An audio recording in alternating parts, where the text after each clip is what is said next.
감사합니다. 오늘도 주님의 말씀 함께 읽었습니다. 우리가 민수기 한 장 한 장을 보면서 그 당시에 있었던 여러 가지 일들을 살펴보고 있습니다. 지금 이 시대 이 교회를 향해 그때의 은혜가 우리들에게 전해지게 하시고 하나님이 이스라엘 사람들에게 명령하신 것들이 이 시대에 우리 신앙 가운데 어떤 모습으로 나타나야 할지 그것을 밝히 볼 수 있도록 은혜를 더해 주시옵소서. 우리와 함께 하심을 믿고 감사드리며 예수님의 이름으로 기도합니다. 아멘. 네, 오늘 민수기 9장 말씀을 함께 보겠습니다. 제목은 광야에서 유월절 지키기란 제목으로 잡았어요. 유월절은 이제 두 번째로 지켜지는 절기입니다. 이스라엘 사람들에게는. 그래서 민수기를 시작하면서 그 제목 이야기부터 백성의 숫자를 헤아려서 각 지파의 자기 자리 그리고 이스라엘 사람들의 정체성을 이렇게 밝히 볼 수 있도록 하는 의도도 계셨고, 그리고 민수기의 제목이 광야에서란 제목을 또 갖고 있다고 했잖아요. 그래서 이제 광야 생활을 시작하면서 이 준비해가는 과정, 그것들을 이제 한 장 한 장 살펴보고 있었습니다. 한번 말씀드린 기억이 있는데, 민수기의 흐름은 시간 순서로 되어 있지 않아서 조금은 헷갈릴 수 있습니다.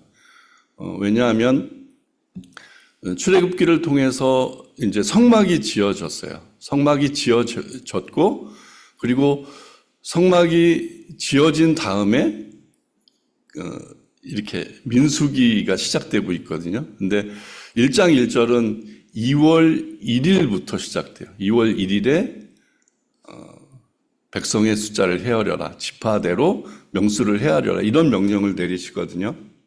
근데 성막이 지어지고 각 지파마다 예물을 드리는 의식이 있었고, 그리고 레위인들을 구별해서 세우는 일이 있었고, 근데 그런 일들은 성막이 지어진 바로 다음에 시작을 한 일이거든요. 그러면 민수기의 시작 시점은 2월 1일인데 2월 1일에 백성들 이렇게 모아놓고 숫자 헤아리는 것들이 시작되는데, 그 이후에 바로 성막이 다시 지어지고 거기에 성전에 들어가는 기물들이 다 거룩히 되고 사람을 세우고 이런 일들이 중간에 끼어들고 있어서 시간의 흐름은 조금 헷갈릴 수 있습니다. 그러나 분명한 의도는 있으실 거예요. 민수기가 이스라엘 사람들의 정체성을 위해서 너네 지금 진을 차려야 되는데 너 위치는 여기야, 이거를 명확히 하기 위해서 백성의 숫자를 헤아리는 그 의도가 있지만, 광야 생활을 앞두고 이스라엘 사람들이 진짜 한 번 더 생각해야 할 것들, 너네들이 갖춰야 할 것들, 익혀야 할 것들, 그리고 마음가짐에 다짐해야 할 것들, 그것들을 중간에 끼워서 이제 그 행군을 시작하게 하는 그런 의도도 분명히 있을 거라는 말씀을 드린 적이 있습니다. 이제 9장은 그 위치에 있어요. 이제 다 모든 것이 준비되었고, 마지막은 6월절로 이렇게 준비되고 있어요. 그러나 실제 시간의 흐름은 6월절 이후에 2월 1일에 백성을 계수하고 그리고 나가는, 그게 이루어지거든요. 그래서 그것들을 감안하셔서 오늘 본문을 보시면 좋을 것 같습니다. 6월절 이야기가 나왔으니까 6월절을 한번 되뇌어 봐요. 6월절의 의미를 한번 다 알고 있는 거지만 중요한 부분이기에 한번 여러분들이 떠올렸으면 좋겠습니다. 이스라엘이 출애굽할 때 10가지 재앙이 일어나고 구원의 계획이 열재앙 때 일어나잖아요. 열재앙 이후에 이제 출애굽이 감행이 되는 거죠. 근데 그 시점에 6월절 이야기가 나옵니다. 출애굽 12장에 명확히 나오고 그것들을 여러분들이 다 알고 있습니다. 출애굽의 의미가 6월절의 의미가 이제 신약시대 예수 그리스도까지 연결되고, 이제 지금 이 시대를 살고 있는 우리가 그 구원에 다 수혜를 받아서 이렇게 구원의 백성으로, 하나님의 백성으로 살아가는 데까지 쭉 연결이 되는 거죠.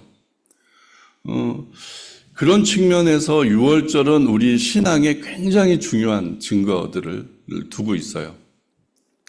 그리고 이스라엘 사람들을 향해서도 하나님이 직접 모세를 통해서 이들이 왜 나가야 하냐면 나가서 나를 향해 예배하겠다는 의도가 분명히 있으셨거든요. 그리고 시내산에 도착했을 때 바로 예배를 하나님께 드리는 것 장면이 나오고, 그런데 그 과정 가운데 이렇게 구원함의 모습, 그 모습의 결정체가 사실 유월절의 모습인 거예요. 그렇기 때문에 다시 한번 강조를 해도 문제가 안 되는 굉장히 중요한 이슈인 거죠. 그래서 아마 이제 광야 생활을 앞두고 정말 출발해야 될 시점에 이 유월절을 지키게 하셨던 것은 날짜는 정해져 있었습니다. 1월 14일로 첫 번째 애굽에서 지킬 때부터 날짜는 정해져 있었으니까 그것이 준비되어지고 그것이 유월절 예배가 되어지는 순간에 하나님의 임재가 시내산으로부터 이제 성막 위로 옮겨지고 그리고 계속케 하고 그리고 출발케 하는 그런 하나님의 계획이 그렇게 진행되는 것을 여러분들이 염두하시고 오늘 본문을 보시면 더 좋을 것 같습니다. 자, 이제 유월절 지켜지는 그 모습 살펴보도록 하겠어요. 애굽 땅에서 나온 다음 해 정월에 여호와께서 시내 광야에서 모세에게 일러 가라사대. 유월절에 이제 지금 이 장면은 성막이 지어지고 바로예요. 그리고 날짜별로 잠깐만 생각해 봐요. 1월 1일에 이제 성막이 지어졌어요. 그리고 1월 12일 정도까지 한 지파마다 다 하나님 성막 앞에 나와서 예물 드리는 의식이 벌어졌어요. 그리고 7월 14일 저녁에 유월절을 지키게 되어 있는 거죠. 그리고 1월 14일 저녁부터 일주일간 무교절이 계속 이어지는 거고, 그리고 그 이후에 지금 이제 하나님의 현현이 임재하게 되는 그 모습을 이 성경은 그리고 있습니다. 그리고 하나님께서 이제 명령하는 거죠. 이스라엘 자손에게 유월절을 그 정기에 지키게 하라라고. 그러니까 정해진 날인 거죠. 정해진 날이란 말입니다. 정해진 날에 이제 그 유월절을 지켜라라고 명령을 하시는 거죠. 유월절의 의미가 중요한 이유가 사실 그거일 거예요. 1년 만에 너희들 이제 광야로 내가 출애굽시켰고 너는 나를 향해 예배했고 그 시내산에서 하나님이 직접 육성으로 이렇게 십계명도 주셨고 그런 일들이 다 이루어진 가운데 지금 유월절을 지키자라고 말씀하시는 거예요. 그러니까 거기에 있었던 모든 이스라엘 백성들은 한 번의 유월절을 경험했고 유월절을 통해서 정말 우리가 살아났다는 것들을 다 체험한 그 사람들인 거예요. 그리고 1년이 지난 후에 이제 어느 정도 정비가 된 상황 가운데 다시 유월절을 지키라라고 말씀을 하시는 대목이죠. 3절에 그 정기 곧 이달 14일 해질 때에 너희는 그것을 지키되 그 모든 율례와 그 모든 규례대로 지킬지니라. 이 모든 율례, 모든 규례는 출애굽기 12장에 다 나와 있죠. 시간적으로 다 나와 있죠. 그래서 그달 아비벌 10일에 가족들이 수에 맞춰 흠없고 1년 된 수컷 어린 양을 준비하고 14일 해질 때에 그 양을 잡아 우슬추를 사용하여 그 피를 양을 먹을 집의 좌우 문설주에 임방에 바르고 그 밤에 고기를 불에 구워 먹되 무교병 누룩이 있는 유교병은 변화와 부패를 상징하여 죄를 가리키기도 하지만 떡을 위하여 발효시킬 만한 시간적 여유가 없이 떠나야 했던 상황도 보여주는데 쓴 나물을 먹게 하고 고기를 아침까지 남겨두지 말고 남은 것은 불사르며 허리에 띠를 띠고 발에 신을 신고 손에 지팡이를 짚고 급히 먹고 되게 하라. 뭐 이런 개념의 규례와 윤례들이 정해져 있는 겁니다. 뭐 다급함의 어떤 그런 모습으로 이렇게 명령이 내려진 듯도 하지만 지금 두 번째 유월절에는 그런 규례대로 이제 너희들이 지킬 것을 명령하고 있습니다. 모세가 이스라엘 자손에게 명하여 유월절을 지키게 하며 그들이 정월 14일 해질 때에 시내 광야에서 유월절을 지켰으되 이스라엘 자손이 여호와께서 모세에게 명하신 것을 다 쫓아 행하였더라. 이렇게 지금 다 행하고 있는 이스라엘 사람들을 보게 되는 거죠. 자, 그런데 그때 사람들이 모세 앞에 나왔어요. 때에 사람의 시체로 인하여 부정케 되어서 유월절을 지킬 수 없는 사람들이 있었는데 그들이 당일에 모세와 아론 앞에 이르러 그에게 이르되 우리가 사람의 시체로 인하여 부정케 되었거니와 우리를 금지하여 이스라엘 자손과 함께 정기에 여호와께 예물을 드리지 못하게 하심은 어찌미니까? 라고 하면서 조금은 이 따지러 온 사람들이 되게 떳떳하다는 느낌이 들 정도로 이 성경은 묘사하고 있습니다. 부정하게 된 거는 뭐 자명한 사실인데 그 부정하게 된 것이 내 뜻이 아니고 내 실수가 아니라는 그런 마음이겠죠. 그러니까 아마도 우리가 추정해 보면 그 시간 동안 뭐 부모가 돌아가셨거나 부모가 돌아가시면 어차피 자녀들은 뭐 시체를 만질 수밖에 없는 입장일 테고 그러면 그 시기에 부정이 되는 거죠. 그러니까 계율은 부정하다고 했으니까 아무리 그런 일이라 할지라도 시체를 만졌다면 부정한 것은 부정한 것입니다.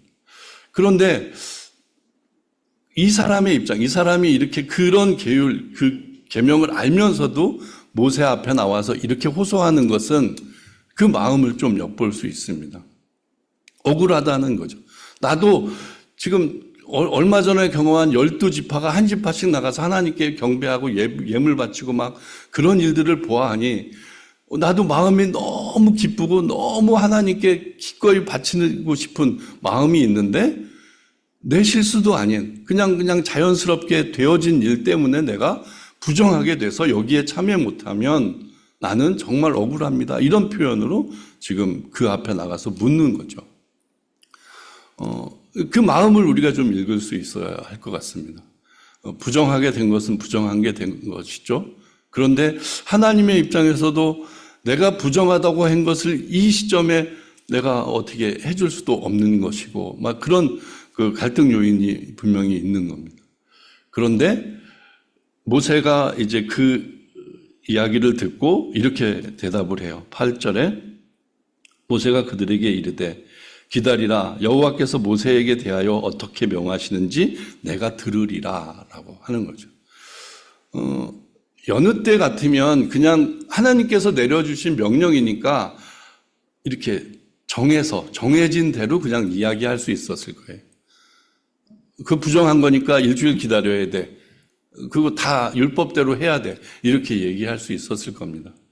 근데 아마 이제 첫 번째 유월절을 지켰고 두 번째 유월절을 지키는 그런 과중이니까 아무래도 그렇게 자신 있게 칼같이 잘라서 얘기할 수는 없었을 거라는 생각도 들고, 그리고 광야 생활 중에 일어날 일, 앞으로 펼쳐질 일들을 생각하면 아무리 기준이 있다고 그래도 그 많은 사람들, 200만 명이라는 그 많은 사람들이 한 목소리를 내고 어떤 사람이 어떤 목소리를 내든 간에 그거를 다 들어야 하는데 그때마다 내가 위치에, 그 모세의 입장에선 그 위치에 서야 될 거잖아요.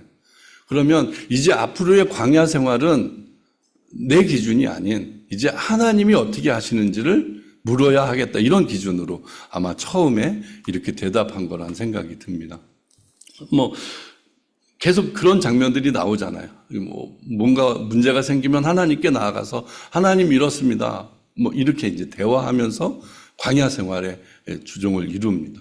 그런 것들을 또 생각해 볼 수 있습니다. 그리고 아까 얘기했듯이 그 성도의 마음, 그 이스라엘 사람의 마음, 참여하고 싶은데 그렇지 못한 내 자신이 너무 힘들어서 한 번 호소라도 해야 되겠다는 그 마음. 그 마음을 좀 이 시대에도 우리가 좀 생각해 보면 좋을 것 같다는 생각이 듭니다. 우리도 하나님 앞에 나아가는 하나님과 동행하는 삶이고 또 주의를 통해서 하나님께 예배하는 삶이라면 많은 부분 이 대목에 생각이 들 것이에요. 내 마음이 지금 어떤가?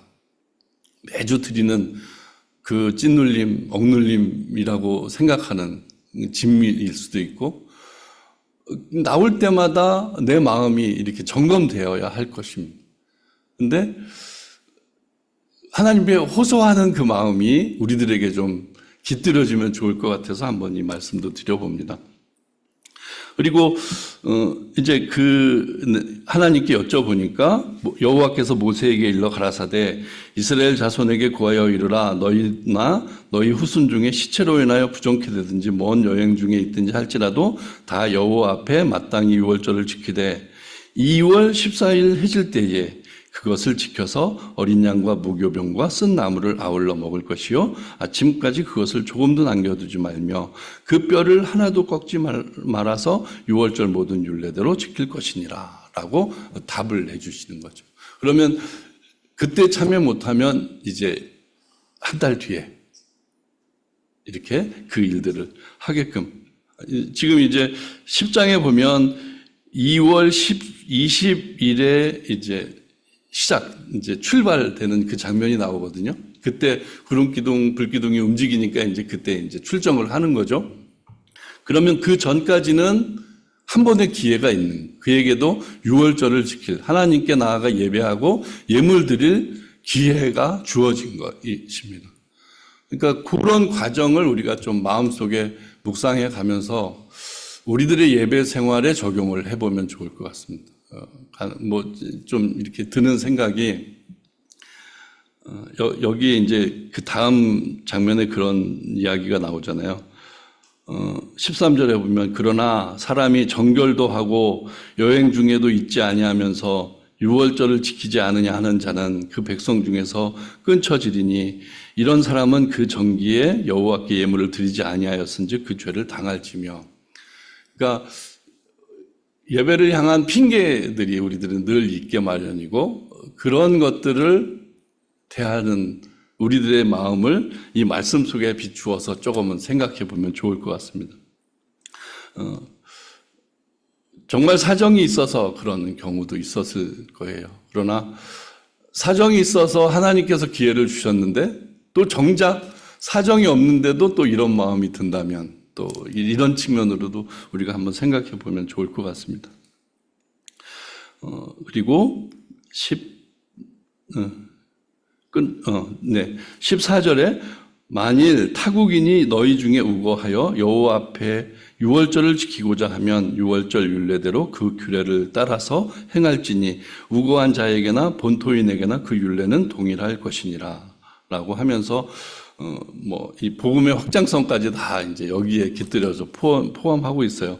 유대인들만 그 백성 그 아래 유월절을 지키는 것이 아니라 이방인에게도 다 열려져 있다는 것, 그것이 여기에 또 한번 읽어볼 수 있습니다.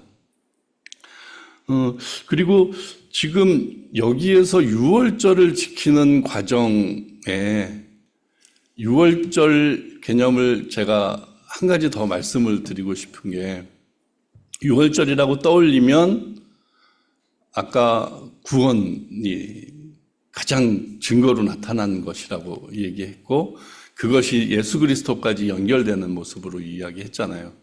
그리고 더 한 단계 나아가면 우리가 세례를 받은 것과 그리고 우리가 한 달에 한 번씩 성만찬을 하는 것까지 연결을 해야 할 것입니다.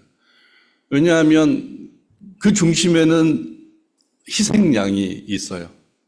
나를 대신해서 무엇인가 이루신 그 희생양이 계십니다.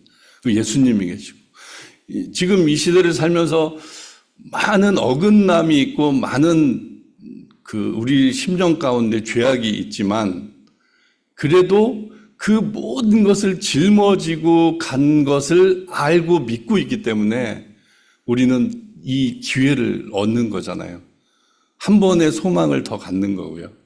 그런 측면으로 유월절을 기억을 하면 아마 이 당시 이스라엘 사람들도 그런 모습이 충만하지 않았을까. 왜냐하면 이제는 매일매일 노역생활, 눈 뜨면 시간 맞춰서 일해야 하고 했던 그 사람이 이제는 아무것도 안 하는, 이제 하나님 말씀만 듣고 하나님 말씀대로만 하면 되는 그 삶을 시작하게 된 거잖아요. 그러면 그냥 우리의 느낌을 조금 더 그 사람들의 입장으로 맞춰주면 하루하루가 굉장히 달랐을 거거든요. 근데 그런 측면에 이 6월절의 개념이 기념된다면 우리의 삶에도 똑같이 적용될 거예요. 그 기쁨이 있어야 우리들에게 풀 수 없는 문제들까지도 그 저력으로 모든 걸 이겨나가고 헤쳐나갈 수 있는 거 아닐까요? 그것이 우리의 자유함이고 그것이 우리의 구원의 능력이라는 생각이 듭니다. 그래서 6월절을 묵상하시면서 그것까지 지금의 우리의 실생활에서의 그 열매까지도 여러분들이 꼭 묵상을 해보시기를 바랍니다. 그리고 이제 우리가 기다리던 구름기둥, 불기둥이 나왔습니다. 15절에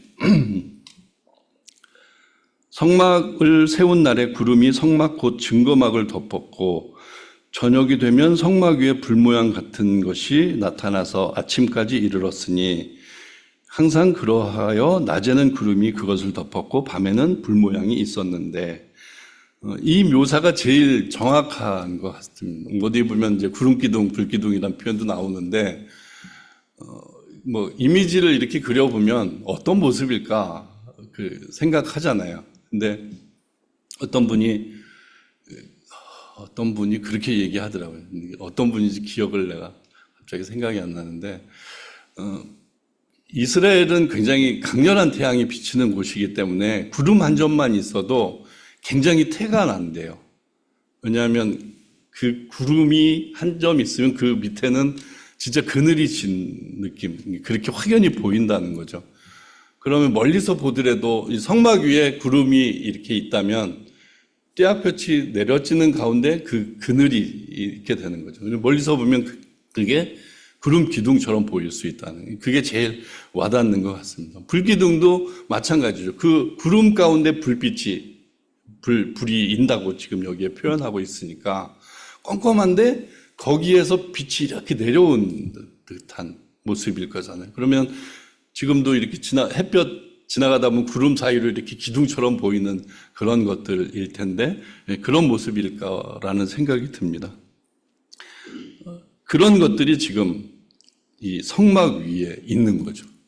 이스라엘 사람들은 이제 성막의 의미를 진짜 시청각적으로 명확히 보게 되는 겁니다.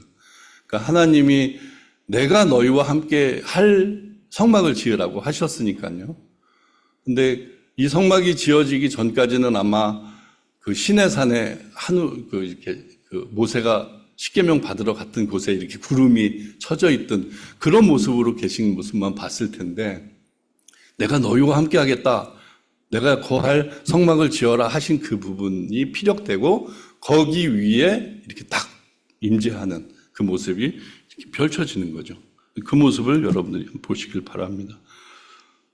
구름이 성막에서 떠오르는 때에는 이스라엘 자손이 곧 진행하였고 구름이 머무는 곳에 이스라엘 자손이 진을 쳤으니 이스라엘 자손이 여호와의 명을 따라 진행하였고 여호와의 명을 쫓아 진을 쳤으며 구름이 성막 위에 머무는 동안에는 그들이 유진하였고 그 구름이 장막 위에 머무는 날이 오를 때에는 이스라엘 자손이 여호와의 명을 지켜 진행치 아니하였으며 다 읽어보죠. 혹시 구름이 장막 위에 머무는 날에는 적을 때에도 그들이 다만 여호와의 명을 쫓아 유진하고 여호와의 명을 쫓아 진행하였으며 혹시 구름이 저녁부터 아침까지 있다가 아침에 그 구름이 떠오를 때에는 그들이 진행하였고 구름이 밤낮 있다가 떠오르면 진행하였으며 이틀이든지 한 달이든지 1년이든지 구름이 성막 위에 머물러 있을 동안에는 이스라엘 자손이 유진하고 진행치 아니하다가 떠오르면 진행하였으니 지금 이제 이 묘사를 자세하게 이렇게 이야기를 하면서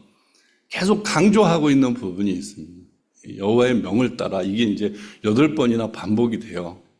근데 성경이 이렇게 기록하고 있는 이유는 분명히 있을 겁니다. 지금 가만히 생각을 해보세요. 이제 그게 40년 동안 그 일상이 되는 거예요. 이 이스라엘 사람들에게는. 그래서 항상 하나님의 임재를 보게 되는 거죠. 진을 향해서 이렇게 바라보면 하나님의 임재를 경험하는 거잖아요. 모든 사람들이 공히 경험하는 거잖아요. 그리고 그것의 움직임에 따라 이제 이동이 되어진다고 하는데 그게 하루 이틀이지 40년 동안 그것이 반복된다고 그러면 일반 사람, 우리 같은 사람들의 성정으로 계속 그것을 바라볼 때는 맨날 기쁘진 않았을 거란 생각도 없지 않습니다. 왜냐하면 지금 여기도 표현한 것처럼 그 성막 짓기가 어렵잖아요. 되게 까다로울 수 있거든요. 그 맡은 사람이 또 합심해서 뭔가 쳐야 하고 또 떠나면 그걸 다 일일이 분해해서 쌓아서 짊어져야 하고.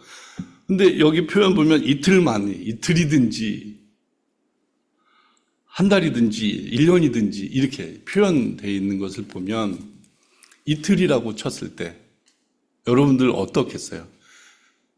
우리의 심정으로 딱 열심히 이제 밤에 도착해서 너무 피곤한데 빨리 쳐야지 그러고 쳤어요. 근데 이틀 만에 가자고 합니다. 그러면 아마 입이 대빨이 나올 수도 있고, 치는데 얼마나 고생했는데, 나 지금 피로도 안 풀렸는데, 그러면서 또 갈 거야.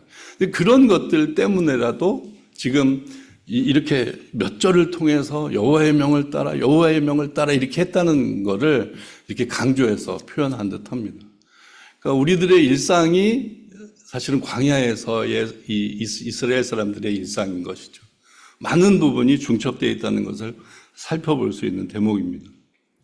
그리고 광야에서라는 이야기가 내가 처음 이 민수기를 시작할 때 어떤 성경학자의 얘기를 들어서 광야는 지금 목숨 바쳐 살 수밖에 없는 곳이에요. 이게 자칫하면 다 몰살하는 그런 곳이에요. 그런 곳에서 살아가는 방법은 지금 이렇게 임재해 계신 하나님의 말씀대로, 하나님의 의도대로 순종하며 사는 삶이라는 것을 그 기간 내내 가르쳐 주기 위해 이 일들을 펼쳐놓으신 거라는 생각을 여러분들이 꼭 해주시기 바랍니다. 그래서 사실 우리 일상 속에서 이 광야길을 간다고 여기시는, 믿고 이렇게 표현하시는 분 많이들 있잖아요. 저도 그렇고 여러분들도 분명히 그럴 것입니다. 많이 맞닿아 있는 거죠. 하나님의 은혜를 누리고 있고 하나님을 경험한 사람들이잖아요, 우리가. 그리고 하나님의 역사하심도 다 경험하고 믿고 있는 사람들이잖아요. 근데 정말 절박할 때가 있고 절망 가운데 처할 때도 많이 있는 우리들인데 그때마다 하나님이 물론 정말 실제적으로 불기둥과 구름기둥으로 우리를 인도하시면 얼마나 좋을까요? 그러나 그렇게 인도하면 우리는 전혀 훈련되지 않고 전혀 하나님의 백성으로 살 수 없을 거예요. 근데 적당히 우리로 절망하게 하고 그때마다 내 방법은 없어요. 하나님 알려주세요. 하나님 방법을 일러주세요. 하나님 방법을 찾게 해주세요. 하면서 이렇게 나아가는 그 모습. 그게 사실은 광야의 진수일 거라는 거죠. 우리의 신앙이 그 측면에 우리는 많이 맞닥뜨려 있다고 여기면서 그게 또 소망인 거잖아요. 그렇게 인도하셔서 젖과 꿀이 흐르는 땅에 가게 하심, 그 약속이 온전하게 이루어진 것을 우리는 알고 있기 때문에 우리들의 목표치는 분명히 하나님 나라 백성, 하나님의 창조물로서 아주 극치를 이루는 그때까지 가는 거잖아요. 그러면 거기까지는 약속되어 있는 것임을 우리는 믿고 지금 가는 이 시간에 펼쳐지는 일들은 사실 광야에서 우리가 경험할 수 있는 일들, 그렇게 생각이 되어집니다. 그래서 우리가 9장 한 장을 다 살펴봤습니다. 그리고 하나님의 현현 앞에 이제 출정을 앞두고 있는 이스라엘 사람도 볼 수 있습니다. 그리고 이제 10장 이후에 이제 진짜 출발하고 진짜 광야에서 일이 벌어지는데 그것은 그때 또 우리가 살펴보도록 하겠습니다.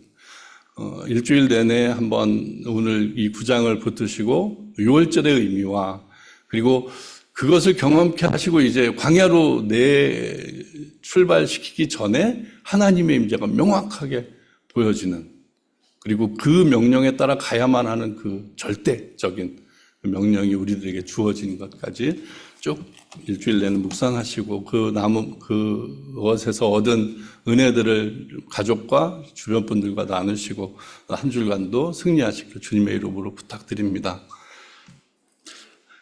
하나님 아버지 감사합니다. 오늘 민수기 9장을 통해 또 우리들의 신앙의 삶을 이렇게 상정해서 살펴보았습니다.